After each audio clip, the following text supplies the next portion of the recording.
What if the things that control your life aren't what you think they are? It's not your habits.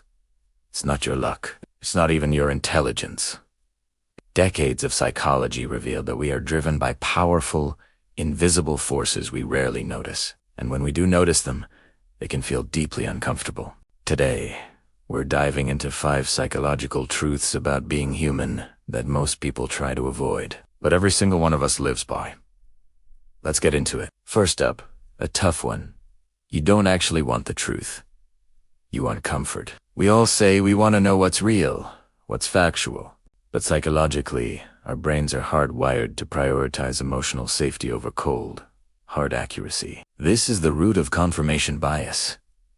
Think about it. You actively seek out articles, videos, and conversations that agree with what you already believe. And when you encounter information that challenges your worldview, what happens? You instinctively reject it, get defensive, or find reasons why it must be wrong. Neuroscientists have even shown that the brain reacts to threats against our beliefs in the same way it reacts to physical danger. Your fight-or-flight system literally kicks in. It's not about being right or wrong. It's about feeling secure. In the battle for your mind, truth doesn't win arguments. Comfort does. It's a survival mechanism that keeps our worldview stable, even if it means we're living in a carefully curated bubble. Here's another mind-bender.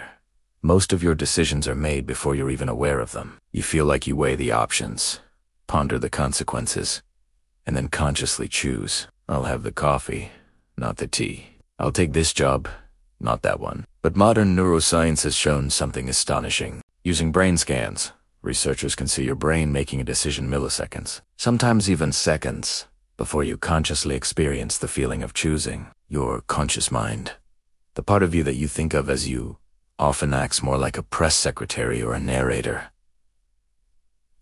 It doesn't make the call, it explains a call after it's already been made. We don't decide first and act second. We act first, and then our conscious brain quickly concocts a logical story to justify that action. I chose the coffee 'cause I need the caffeine. Really?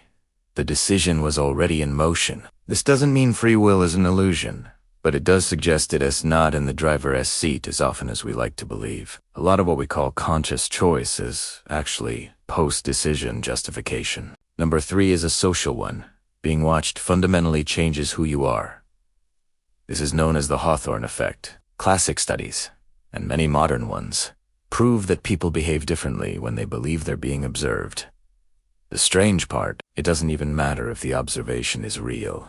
Just the feeling of being watched, like being in a room with a camera that isn't even recording, is enough to alter your behavior.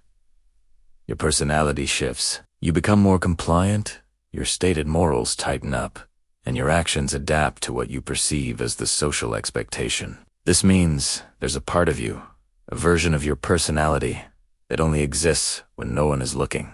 The person you are when you're completely alone, with no chance of being judged, is different from the person you present to the world. Your friends, your family, or even a security camera. The real you, in its most unfiltered form, isn't your public self. It's your private self. And that's a truth we all live, but rarely acknowledge. This next one can feel like a betrayal. Your own brain is built to lie to you, constantly. But it's not for malicious reasons. Your brain isn't trying to deceive you. It's trying to keep you functional. Think of all the sensory information hitting you right now. The sights, the sounds, the feeling of your clothes, the temperature of the room. It's an overwhelming flood. Your brain filters out almost all of it so you can focus. It edits reality. It removes information it deems unimportant.